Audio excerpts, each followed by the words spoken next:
नमस्कार विद्यार्थियों, कैसे हैं आप लोग। आज आपकी जो सभ्यता चलेगी, हमारा जो छठा भाग है गणेश्वर की सभ्यता है।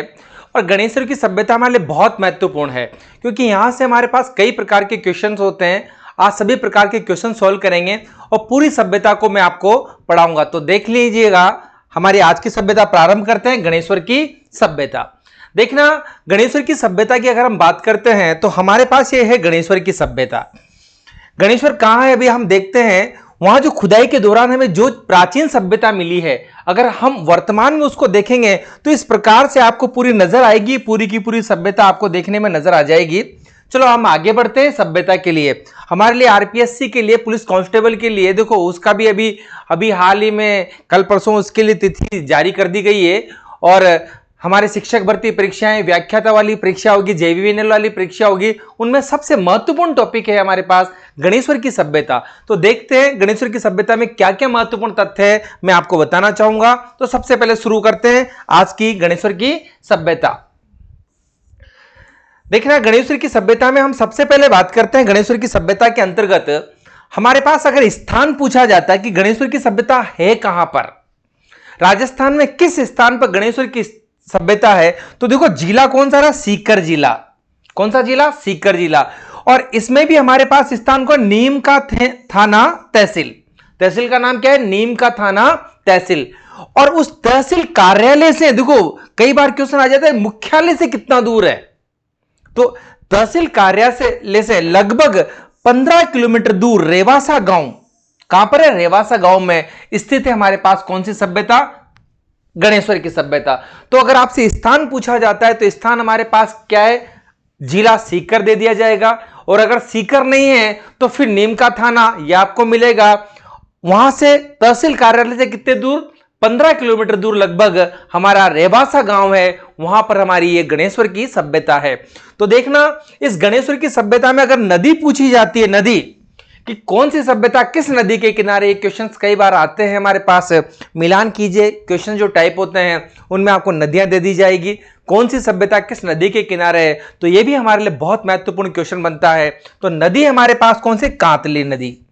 क्या नाम होगा, कांतली नदी। और ये कहां से निकल रही, खंडेला की पहाड़ियों से। कांतली नदी कहां से निकल रही, खंडेला की पहाड़ियों से। और इस कांतली नदी के किनारे जो रेवासा गांव है, सॉरी, वहां पर हमारे पास कौन सी सभ्यता है, गणेश्वर की सभ्यता। अब अगर इसकी खोज की बात की जाए कि सभ्यता को किसने खोजा, देखो हर सभ्यता किसी न किसी के द्वारा खोजी गई है। तो अगर खोज अगर हमारे सामने आती है तो हमारा आंसर होगा 1972 में रतन चंद्र अग्रवाल, आरसी अग्रवाल, कई बार लिखा मिलता है आरसी अग्रवाल। तो रतन चंद्र अग्रवाल ने इसकी खोज की है, ध्यान देना। और आरसी अग्रवाल ये हमारे पास इसके खोज करता है। ये कौन है, राजस्थान विश्वविद्यालय। जो राजस्थान विश्वविद्यालय कहां पर है, जयपुर में। याद रखना, राजस्थान विश्वविद्यालय कहां है, जयपुर में। उसमें पुरातात्विक विभाग के सहयोग से की गई है, वहां पर ये सदस्य थे और इनके सहयोग से राजस्थान विश्वविद्यालय का पुरातात्विक विभाग इसमें सहयोग प्रदान कर रहा है इसकी खोज में। कब, 1972 के अंतर्गत यह सभ्यता हमारे सामने प्रकाश में आती है। उसके बाद अगर हम बात करते हैं इसके उत्खनन की, तो इसका उत्खनन यानी इसकी खुदाई कार्य, इसको जो खोदा गया है, इसको जो उत्खनित किया गया है, वो 1978 से 89 तक। देखो कब से कब तक चला, 1978 से लेकर जो 89 ईस्वी के मध्य, इसके मध्य खुदाई कार्य चला है। और खुदाई कार्य करने वाले हमारे पास कौन है, रत्न चंद्र अग्रवाल। देखो आरसी अग्रवाल यहां भी है और इनके साथ और एक विजय कुमार, क्या है, विजय कुमार इनके साथ है। इन दोनों के सहयोग से इसका क्या किया गया, उत्खनन कार्य किया गया। उसके बाद अब देख रहे हैं इस सभ्यता में क्या क्या मिलता है। तो आपके पास स्थान हो गया सीकर, रेवासा गांव हो गया, नदी कांतली होगी जो खंडेला की पहाड़ियों से निकल रही है। और अगर उसके बाद बात की जाती है आपकी खोज की, तो 1972 में आरसी अग्रवाल आपने नाम लिखा है। और उत्खनन की बात की जाती है तो 1978 से लेकर 89 के मध्य यहां खुदाई कार्य हुआ और उसमें सहयोग दिया रत्नचंद्र अग्रवाल और विजय कुमार। इन दोनों के सहयोग से ये पूरी सभ्यता हमारे सामने प्रकाश में आती है। अब देखो, जो चीज खुदाई कार्य की जाती है, तो खुदाई कार्य करने के दौरान हमें वहां से क्या क्या चीजें मिली और मैंने आपको पहली दूसरी क्लासों में ये बताया था कि जो चीजें सब जगह से मिली और सब जगह से मिली, लेकिन किसी स्थान विशेष से क्या चीजें हमें मिलती है ये हमें ये सभ्यता बताती है। तो हम देखते हैं हमारे पास आगे इसकी क्या क्या विशेषता है, इस पूरी सभ्यता की कौन कौन सी चीजें हैं जो हमें यहां पर मिलती है। तो देखो सबसे इंपॉर्टेंट क्वेश्चन यहां से बनते हैं। तो पहला क्वेश्चन है, गणेश्वर सभ्यता लगभग 2800 बीसी की सभ्यता है। देखो 2800 बीसी की सभ्यता है।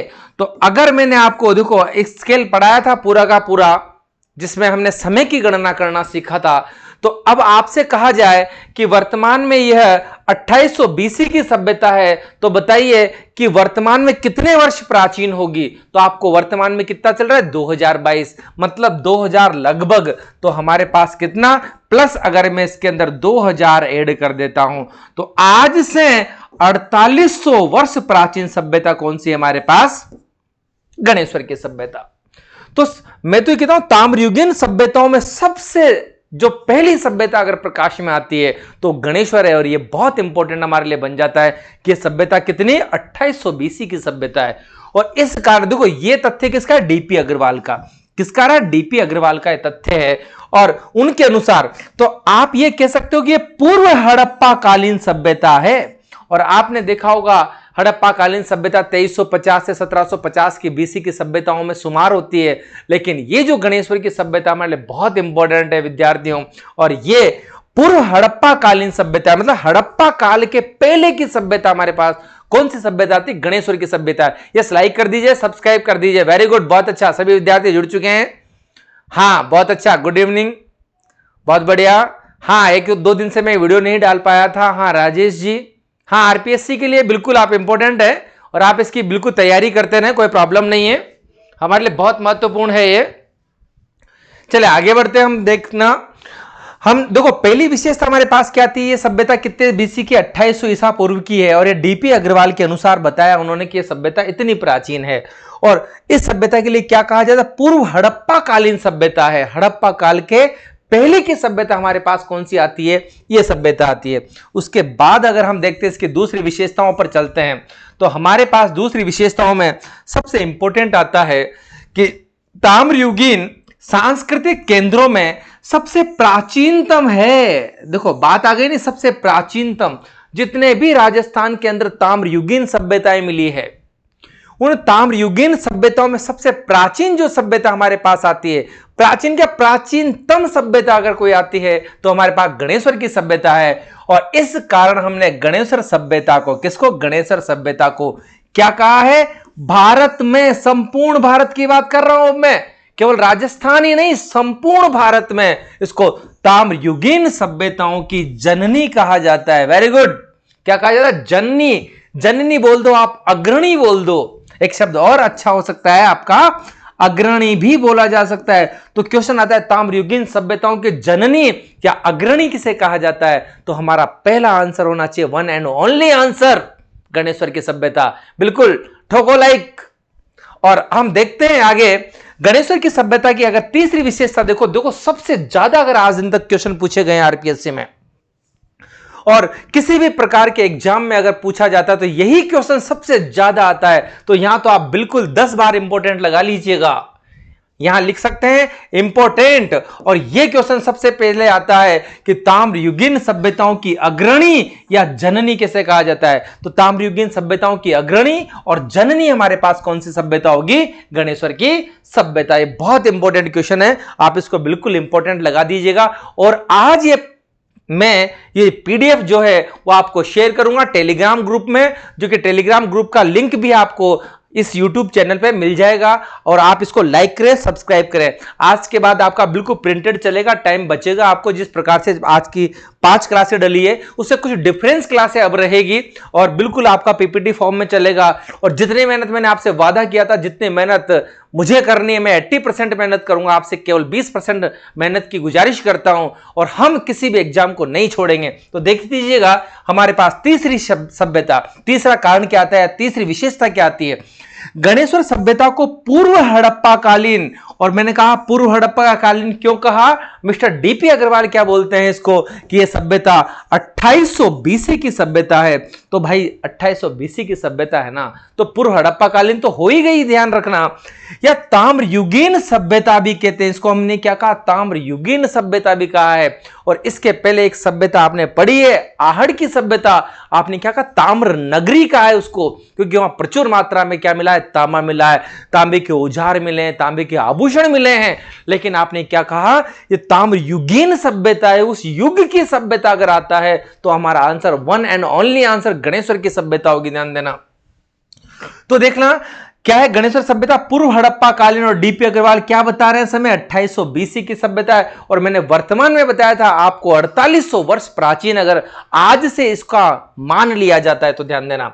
उसके बाद हमारा चौथा पॉइंट देखना जो बहुत महत्वपूर्ण है, संपूर्ण सिंधु घाटी सभ्यता क्षेत्र में। देखो जितना भी सिंधु घाटी सभ्यता का क्षेत्रफल है, और मैंने कहा था 12,99,600 वर्ग किलोमीटर। देखो कितना बताया था मैंने आपको, 12,99,600 वर्ग किलोमीटर। ये किसका था, सिंधु सभ्यता का संपूर्ण क्षेत्रफल था, ध्यान देना, जो मैं आपको पहले बता चुका हूं। और मैंने आपको बताया था उत्तर में मांडा, नीचे दक्षिण में देमाबाद, इधर सुतकांगेडोर और इधर आलमगीरपुर हमारे पास जो स्थान थे। इस संपूर्ण सिंधु सभ्यता की बात कर रहा हूं मैं, यहां राजस्थान की किसी भी सभ्यता की बात नहीं हो रही, यहां संपूर्ण राजस्थान, संपूर्ण भारत की सभ्यता की बात हो रही है। और अगर वहां कोई तांबे की आपूर्ति की जाती थी, मतलब तांबा यदि कहीं से भेजा जाता था, मेरे प्यारे विद्यार्थियों, यदि तांबा यदि कहीं से भेजा जाता था तो ध्यान देना, वो तांबा गणेश्वर से ही भेजा जाता था। वो सभ्यता कौन सी थी, गणेश्वर। और इस गणेश्वर की सभ्यता से संपूर्ण भारत में तांबा निर्यात किया जाता था, इस चीज का विशेष ध्यान रखना। इसलिए गणेश्वर को हमने क्या कहा, पुरातत्व का पुष्कर कहा है, ध्यान देना, पुष्कर।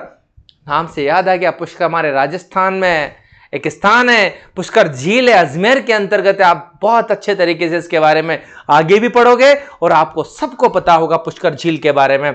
तो क्वेश्चन आता है, पुरातत्व का पुष्कर किसे कहा जाता है, पुरातत्व का पुष्कर किसे कहा जाता है। तो हमारा आंसर क्या होना चाहिए, हमारा आंसर होना चाहिए गणेश्वर की सभ्यता को। देख किसी भी प्रकार का अगर छोटे से छोटा क्वेश्चन भी अगर आता है तो आपके पूरे नोट्स में इसमें मिलेगा, और ये पीडीएफ आपको टेलीग्राम ग्रुप से शेयर कर दी जाएगी। और मैं आपसे बार बार कह रहा हूं, जिसने भी इस चैनल को अभी लाइक नहीं किया है, सब्सक्राइब नहीं किया है, तो आप आज ही सब्सक्राइब कर लें, क्योंकि अब एक से बढ़कर एक अच्छे से अच्छा मैटर आपके सामने प्रोवाइड होता चला जाएगा। देखो धीरे धीरे आपने देखा होगा कुछ ना कुछ परिवर्तन मिलेगा आपको, और एक समय ऐसा आएगा कि हमें किसी प्रकार के कोई परिवर्तन की आवश्यकता ही नहीं होगी यार, आपको बिल्कुल हर चीज फाइन ऑन द टाइम मिल जाएगी। सॉरी, आगे बढ़ते हैं।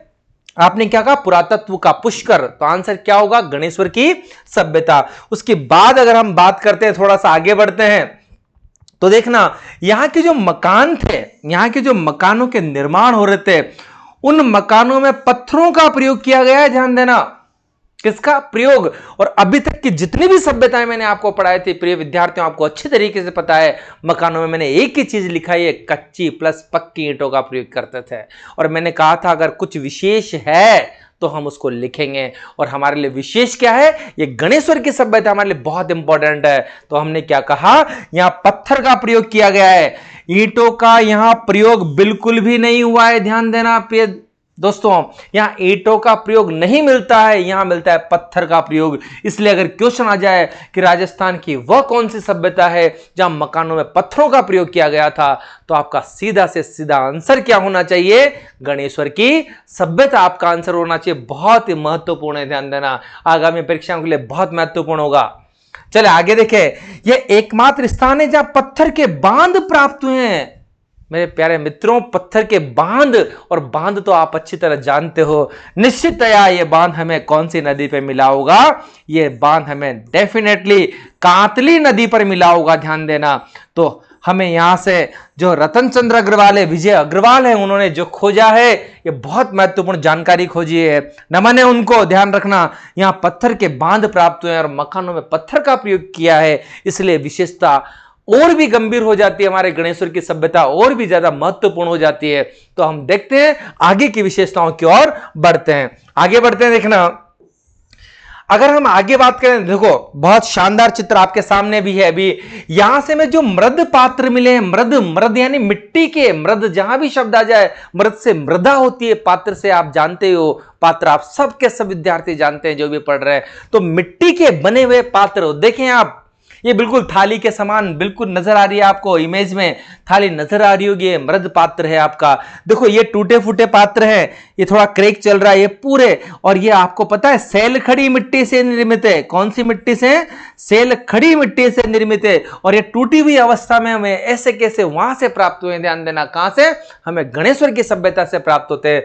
तो जो मृद पात्र प्राप्त हुए उन्हें कथी मृद पात्र, और बहुत मस्त क्वेश्चन यहां से बनता है आपका, बहुत इंपॉर्टेंट क्वेश्चन यहां से बनता है कि कथी मृद भांड हमें कहां से प्राप्त हुआ है। वेरी वेरी इंपॉर्टेंट क्वेश्चन आपका, फिर लगा लीजिएगा प्रिय दोस्तों, वेरी वेरी इंपॉर्टेंट क्वेश्चन आपका यहां से बनता है कि कथी मृद भांड हमें कहां से मिलते हैं। तो कथी मृद भांड आपके या मृद पात्र आपके कहां से मिलते हैं? गणेश्वर की सभ्यता से मिलते हैं। और देखो एक नाम और मिल सकता है आपको, क्या मिल सकता है? एक नाम और मिल सकता है आपको, और यह कृश वर्णी मृद पात्र भी इसको कहा जाता है। कृश वर्णी मृद पात्र भी इसे कहा जाता है, ध्यान देना। और आप बिल्कुल बिल्कुल निश्चित होकर बैठ जाइए और हर चीज को आप अपना नोट करते चले, हालांकि ये पीडीएफ आपको शेयर कर दी जाएगी। और मैंने कहा कि एक भी विद्यार्थी अब शिक्षा से नहीं चूकना चाहिए। अगर कोई क्वेश्चन गणेश्वर की सभ्यता से आता है तो आपको आना चाहिए, ये मेरा आपसे वादा है, ध्यान देना। तो यहां से मैं कृष्ण कृपश वर्णी मृदभांड और कथी मृदभांड का अगर क्वेश्चन आता है तो कौन सी सभ्यता होगी? गणेश्वर की सभ्यता होगी, जिनमें प्याले, तस्त्रियां और कुंडे प्राप्त हुए। देखो प्याले, प्याला ऐसा प्याला, गोल सा प्याला, कुंडियां ये हमारी कुंडियां हैं, और तस्त्रियां ये हमारी तस्त्रियां हैं। आपका इमेज में बिल्कुल अच्छे तरीके से आपको दिख रहा होगा, आप इसको देख सकते हैं, ध्यान देना। और अब मैं आपसे नहीं कहूंगा कि आप इधर स्क्रीनशॉट ले लीजिएगा, आप कोई स्क्रीनशॉट लेने की कोई जरूरत नहीं है।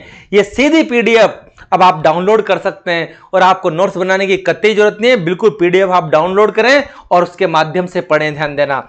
और आपका भी टाइम बचेगा। पहले लिखने का टाइम लगता था, आपको टाइम लगता था, एक दिन में एक सभ्यता कंप्लीट होती थी, लेकिन आज के बाद आपका ऐसा नहीं होगा। हम डेली 15-15, 20-20 मिनट में हम इसको कंप्लीट कर लेंगे, ध्यान देना दोस्तों।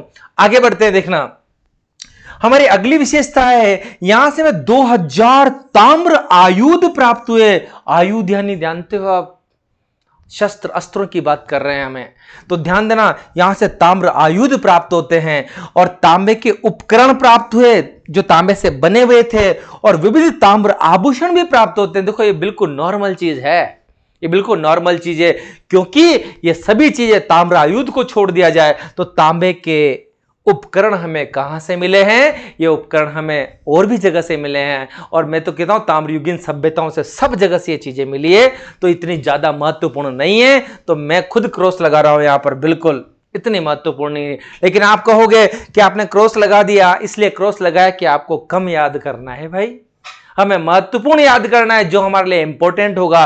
लेकिन अगर फिर भी क्वेश्चन आता है तो आप इसका आंसर आराम से दे सकते हैं, ध्यान देना। आगे बढ़ते हैं दोस्तों, देखना अगली विशेषता हमारे पास आती है, यहां से में तांबे का बाण मिला है। अब तांबे का बाण मिला है तो बाण क्या काम आता होगा? डेफिनेटली शिकार करने के काम आता होगा।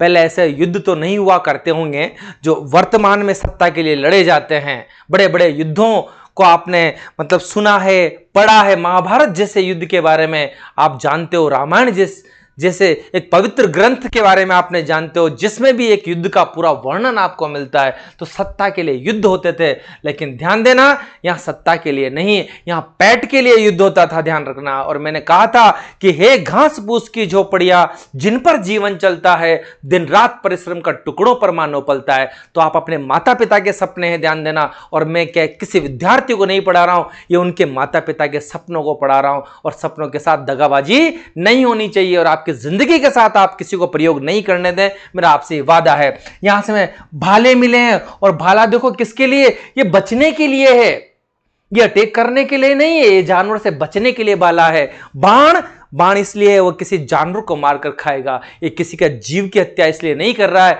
कि उसको सत्ता हत्यानी है, ये अपने पेट के लिए कर रहा है। पापी पेट का सवाल है। यहां से हमें चूड़ियां मिली है भाई, और चूड़ियां क्या काम आती है? चूड़ियां आपको अच्छी तरीके से पता है कि हमारा एक फैशन का दौर है, चूड़ियां पहनती है, स्त्रियां पहनती है, बच्चियां पहनती है, महिलाएं पहनती है। तो क्यों पहनती है? ये हमारे श्रृंगार के अंदर शामिल की जाती है। तो इन लोगों को भी क्या रहा होगा?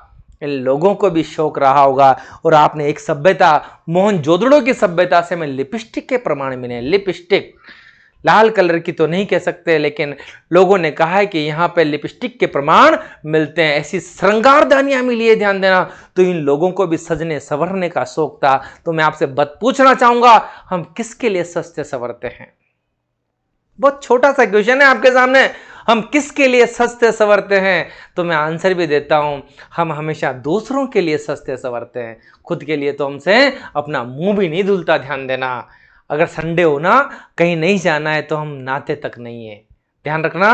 तो हम हमेशा दूसरे के लिए सजते संवरते हैं। तो इन लोगों को भी शौक था यार। और बात आती है मछली पकड़ने का कांटा, मैंने कहा पेट के लिए हो रहा है। इन लोगों के पास वर्तमान जैसी व्यवस्थाएं तो नहीं थी, लेकिन ये अपना जीवन यापन करते थे। अपना जीवन यापन कैसे? मछली पकड़ के ये अपनी भूख को शांत करते थे। अपनी भूख को शांत करते थे। देखो, भूख तो भूख होती है, चाहे वो तन की हो चाहे वो मन की हो। देखो, और कई बार कई इतिहासकारों ने यह भी कहा है कि तन की हवस मन को गुनाहगार बना देती है।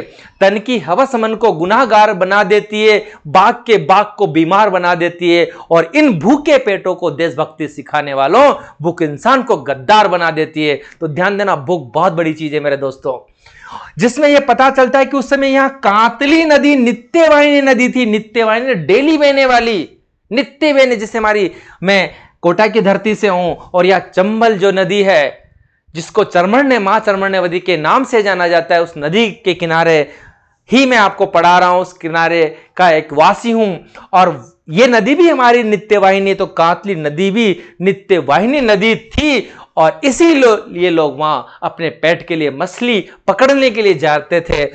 तथा जल जंतुओं का शिकार भी प्रमुखता से, जल में जो भी जंतु पाए जाते थे वो उनको पकड़ते थे, उनको मारते थे, और अपने इस पापी पेट के लिए वो ऐसा करते थे। किसी की सत्ता हत्याने के लिए नहीं किया करते थे।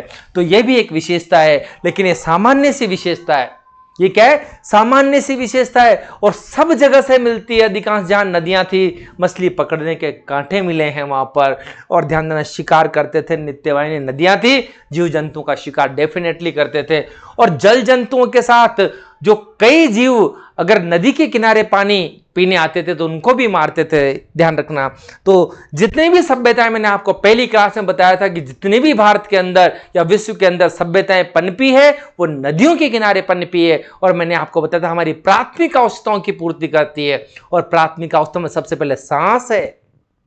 रोटी कपड़ा मकान नहीं है मेरे दोस्तों, सबसे पहले सांस है। उसके बाद अगर ये मिल रही है ना, तो फिर आप पानी की सोचेंगे। पानी मिल रहा है तो फिर आप भोजन की सोचेंगे। उसके बाद पूरी विलासिता की चीजें बाद की बात है, लेकिन इन तीनों के बिना आप जिंदा नहीं रहेंगे। हाँ, खाने के बिना कुछ दिन चल सकता है, पानी के बिना एक दिन चल सकता है, लेकिन आपको पता है सांस के बिना तो आप 2 पल नहीं चल पाते हो। इसीलिए ध्यान रख लेना, इस सांस ये हमें बिल्कुल फ्री में मिल रही है, हमें कोई वैल्यूएशन ही नहीं है, ये बिल्कुल फोकट मिल रही है। डेली हमारे खाते में क्रेडिट हो जाती है सांसें। इसको 2 वक्त पूछा जाता है। ध्यान देना कि जब बच्चा पैदा हो रहा है ना, तब पूछा जाता है कि बच्चा रो रहा है या नहीं रो रहा, तब सांस की बहुत जरूरत पड़ती है। उसके बाद जब वो मर जाता है या मरने वाला होता है, तब भी लास्ट में कहा जाता है यार देखो, चेक करो सांस आ रही या नहीं आ रही। पूरी जिंदगी में हम केवल 2 बार सांस के बारे में सोचते हैं, एक तो जन्म के समय और एक मृत्यु के समय। पूरी जिंदगी हम सांस के बारे में बात नहीं करते हैं। किसी से पूछा क्या आपने, भाई सांस आ रही है क्या? अभी आप पढ़ रहे हो मेरे सामने, वीडियो देख रहे हो आप, सांस आ रही है क्या? मैं नहीं पूछ रहा, क्योंकि हमें बिल्कुल फ्री में। इसलिए आप गॉड को धन्यवाद कीजिए, उस परम पिता को, उस अल्लाह को, उस परमेश्वर को आप धन्यवाद दीजिए कि डेली हमारे खाते में क्रेडिट हो रही है सांसें, और इसका बेहतरीन प्रयोग करने की कोशिश करें, किसी का दिल नहीं दुखाएं। ध्यान देना। आगे बात करते हैं हमारे पास इस सभ्यता के बारे में।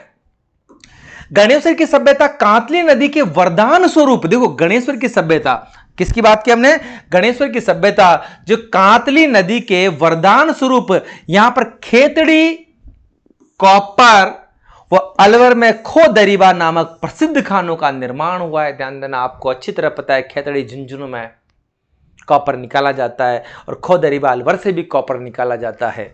आगे बात करते हैं उन महत्वपूर्ण क्वेश्चंस की जो आरपीएससी ने अभी तक इस सभ्यता पर किए हैं। आगे बात करते हैं मेरे प्यारे दोस्तों, देखिएगा हमने कुछ क्वेश्चंस का कलेक्शन किए हैं जो अभी तक आए हैं और ये क्वेश्चन RS 89 में पूछा गया है, क्वेश्चन है बहुत इंपॉर्टेंट है। देखो ये वाला क्वेश्चन भी RS 99 में पूछा गया है और ये आरपीएससी 3rd ग्रेड का क्वेश्चन है। और इन क्वेश्चंस के अलावा कई ऐसे क्वेश्चंस हैं जो आ चुके हैं, लेकिन अभी इसमें कलेक्शन नहीं किया है, लेकिन बाद में कलेक्शन करके आपको संपूर्ण क्वेश्चन में करवाऊंगा। जितनी भी सभ्यताओं पे क्वेश्चन आता है पूरी सीरीज लेकर आऊंगा और जल्दी आपके भारतीय संविधान का कोर्स लेकर आपके सामने आ रहा हूं। Plus 1st grade, 2nd grade और रीड के लिए भी कई कोर्स रहेंगे। और हां, मैं जो सब्जेक्ट आपको पढ़ाता हूं वो मेरे ही होंगे खुद के, ऐसा नहीं कि भाई किसी टीचर्स के माध्यम से पढ़ाया जा रहा है। जिनमें स्पेशलाइजेशन है वो सब्जेक्ट मैं आपको दूंगा। मेरा बहुत मन था कि आपके बीच में आने का, कई सालों से मैं बैठा हुआ था। और जो पुराने विद्यार्थी हैं सब इसको लाइक करना, शेयर करना। तो हम चलते हैं, हमारा आज का पहला क्वेश्चन है, ध्यान रखना बहुत इंपॉर्टेंट क्वेश्चन है कि गणेश्वर का टीला जहां से ताम्रयुगीन अवशेष मिले हैं स्थित है। इतना इजी क्वेश्चन है यार, हलवा है हलवा, बिल्कुल हलवा। कोई भी इस क्वेश्चन को कर जाएगा। गणेश्वर का टीला स्थित है और यहां टीला क्यों लिखा है पता है आपको? हर सभ्यता किसी न किसी टीले पर मिली है। एक गांव ऐसा बना हुआ था, हर सभ्यता इसको खोदने पर हर सभ्यता प्रकाश में आई। ये नहीं कि जमीन के अंदर से खोद कर निकाल रहे, कुछ सभ्यताएं हैं लेकिन अधिकांश सभ्यताएं टीलों पर विकसित है। तो ध्यान देना, यह टीला जहां से ताम्रयुगीन अवशेष मिले कहां पर स्थित है। बहुत अच्छा, बहुत छोटा क्वेश्चन है, आपको सबको पता है। स्थान पूछ रहा है, कहां पूछ रहा है स्थान, और स्थान आपको अच्छी तरह पता है कहां पर है, सीकर में। और सीकर में भी कहां पर, रेवासा गांव। अगर नीम का थाना तहसील से बात की जाए तो कितनी दूर है, 15 किलोमीटर की दूरी पर। नदी पूछ लेता तो नदी भी यार आधा आपको, कौन सी, कांतली नदी, कांतली खंडेला की पहाड़ियों से निकल रही है। कहां से, खंडेला की पहाड़ियों से निकल रही है। बहुत इजी क्वेश्चन है, कोई भी कर जाएगा। ध्यान देना, राजस्थान में ताम्रयुगीन सभ्यता है। कितना इजी क्वेश्चन है, राजस्थान में ताम्रयुगीन सभ्यता है। अब डिपेंड करता है कि राजस्थान की कौन कौन सी सभ्यताएं ताम्रयुगीन है यार। लेकिन मैंने केवल इसमें आपके एक भी ऑप्शन नहीं डाला है, कारण कि इसके आंसर आपको याद होना चाहिए। अभी तक 2 ताम्रयुगीन सभ्यताएं आपने पढ़ी, एक तो आहड़ पढ़ा है और एक गणेश्वर पढ़ा है। इसलिए ध्यान देना, यहां ताम्रयुगीन की सभ्यता बात कर रहा है, यहां ताम्र नगरी की बात नहीं कर रहा है। इसलिए क्वेश्चन में कंफ्यूज होने की जरूरत नहीं है। ताम्रयुगीन युग की अगर बात की जाती है तो क्या लगाओगे आंसर, सीधा 1 एंड ओनली आंसर गणेश्वर लगना चाहिए। लेकिन ताम्र नगरी अगर आंसर आता है तो आपका आंसर क्या होगा, आपका आंसर आहड़ चला जाएगा। ध्यान देना। अगला, गणेश्वर सभ्यता का डीपी अग्रवाल के अनुसार समय। कितना प्यारा क्वेश्चन है, बहुत छोटा सा क्वेश्चन है और आपको अच्छी तरह पता है डीपी अग्रवाल महोदय क्या बोलते हैं। यह सभ्यता 2800 BC की सभ्यता है। ध्यान देना, और मैंने प्रिय दोस्तों आपको बताया था आज से 4800 वर्ष प्राचीन यह सभ्यता है। तो मैं आशा करता हूं ये पूरी सभ्यता आपको समझ में आई होगी, शुरू से लेकर एंड तक जो हमने आज पढ़ा है पूरी सभ्यता आपको समझ में आएगी। और एक बार मैं इसका पूरा पुनः रिवीजन करवा देता हूं, 5 मिनट का टाइम लगेगा। पहला आपको याद रखना स्थान, और स्थान का नाम है नीम का थाना तहसील कार्यालय से दूर है और रेवासा गांव है, सीकर जिले में पड़ता है। क्वेश्चन आता है जवाब मिलना चाहिए। नदी पूछी जाती है कांतली, जवाब मिलना चाहिए कहां से, खंडेला की पहाड़ियों से, जवाब मिलना चाहिए। खोज के बारे में बहुत कम क्वेश्चन आते हैं, उत्खनन के बारे में बहुत कम क्वेश्चन आते हैं। तो 2 क्वेश्चन स्थान और नदी का पूछा जाता है तो आपके लिए बिल्कुल इंपॉर्टेंट बनते हैं, आप इसको बिल्कुल याद रखना। उसके बाद अगर हम आगे बढ़ते हैं, जो इंपॉर्टेंट होगा उसी की बात करते हैं। और अगला इंपॉर्टेंट आपका मिल रहा है, कब की सभ्यता है, लगभग 2800 BC की सभ्यता है। और किसने कहा है? डीपी अग्रवाल ने, याद रखना। और क्या कहा? पूर्व हड़प्पा कालीन सभ्यता है साहब। उसके बाद सबसे महत्वपूर्ण जो है आपका क्वेश्चन होगा और वह एक ही है, और मैंने कहा था कि यहां तो बिल्कुल इंपॉर्टेंट लगा लीजिए। और क्यों लगाइए? क्योंकि यह सबसे प्राचीनतम है, इसलिए ताम्रयुगीन सभ्यताओं की जननी कहा है। जननी नहीं मिले तो अग्रणी मिलेगा, ध्यान रखना। उसके बाद आप पढ़ ही चुके हो, ये क्या है? पूर्व हड़प्पा कालीन। और कौन सी सभ्यता? ताम्रयुगीन सभ्यता। यार एक भी क्वेश्चन आपका ऐसा नहीं कि जो आप नहीं कर पाओगे, ध्यान देना। और यहां से बाकी छोटे छोटे क्वेश्चन है, उनको दोनों को याद रखना। और मैंने कहा था प्रचुर मात्रा में संपूर्ण भारत में तांबा निर्यात होता था, तो पुरातत्व का पुष्कर भी अगर पूछा जाता है तो एक ही आंसर होगा। और आपको पता है कौन सा आंसर होगा? गणेश्वर की सभ्यता आपका आंसर होगा मेरे प्यारे मित्रों, मेरे प्यारे भाइयों, मेरे प्यारी बहनों और विद्यार्थियों। आप याद रखना, एक भी क्वेश्चन आपका गलत नहीं जाना चाहिए। और कितना इंपॉर्टेंट क्वेश्चन आता है, ऐसी कौन सी सभ्यता है जहां पत्थरों का प्रयोग हुआ है और पत्थर के बांध भी मिले हैं? और मैंने आपको बहुत अच्छे तरीके से समझाया भी, केवल गणेश्वर की सभ्यता ऐसी है जहां से ऐसा मिलता है। उसके बाद आगे बात करते हैं, बिल्कुल 5 मिनट में इसको खत्म करते हैं, आपका 1% भी टाइम खराब नहीं किया जाएगा। और आपको तो याद रखना है ना यार, कथी मृत पात्र कहां से मिले हैं या कृपशवर्णी मृत पात्र कहां से मिले हैं? बहुत इंपॉर्टेंट क्वेश्चन लगा रहा हूं और मैं आपसे कह रहा हूं कि इंपॉर्टेंट लगा लीजिएगा। अगर क्वेश्चन आता है तो इससे बाहर नहीं होगा। 20 साल का मेरा एक्सपीरियंस से बोलता है, ध्यान देना। तो इस एक्सपीरियंस के आधार पे आपको बता रहा हूं कि कथी मृत पात्र या कृपशवर्णी मृत पात्र कहां से मिले? गणेश्वर की सभ्यता से मिले, ध्यान देना। और आपके सामने इमेज है, इमेज को बहुत अच्छे तरीके से आपको पढ़ सकते हो, आप इसको देख सकते हो। और मैंने कहा ये सब जगह से मिले हैं, टेंशन नहीं लेने की, कोई प्रॉब्लम नहीं है। आगे बढ़ते हैं। और मैंने आपको बताया ये सब चीजें सब जगह से मिली है, कोई प्रॉब्लम नहीं। याद करो तो ठीक, ना करो तो ठीक, ध्यान रख लेना। उसके बाद आपने क्या कहा? खेतड़ी, कॉपर, अलवर, खो, दरीबा, कोई प्रॉब्लम नहीं। याद करो तो ठीक, ना करो तो ठीक चलेगा। लेकिन जहां इंपॉर्टेंट लगा दिया यार, जिसके नीचे अंडरलाइन कर दिया, वो आपको याद करना है। तो कैसा लगा आज का टॉपिक, मैं आपसे पूछना चाहूंगा। और आशा है कि आपको आज समझ में आया होगा। तो मेरे प्रिय विद्यार्थियों, जिसने भी इस चैनल को लाइक या सब्सक्राइब नहीं किया है, आपसे निवेदन है कि उसको सब्सक्राइब करें, ज्यादा से ज्यादा शेयर करने की कोशिश करें, ताकि हर बच्चे तक ये जानकारी पहुंचे और उसको बहुत सुविधा इससे मिल सके। इसी के साथ मैं अपनी वाणी को विराम देता हूं। जय हिंद, जय भारत। अगेन आपसे एक बार निवेदन है, अगर आपने नवीन गहलोत नाम के चैनल को सब्सक्राइब नहीं किया है तो परम निवेदन है आप उसको सब्सक्राइब कर लें, ताकि मैं आपको नई नई जानकारी दे दूंगा। और आपके लाइक मुझे मोटिवेट करेंगे और मैं आपको नई नई जानकारियां आपके सामने प्रोवाइड करूंगा। जय हिंद, जय भारत, नमस्ते।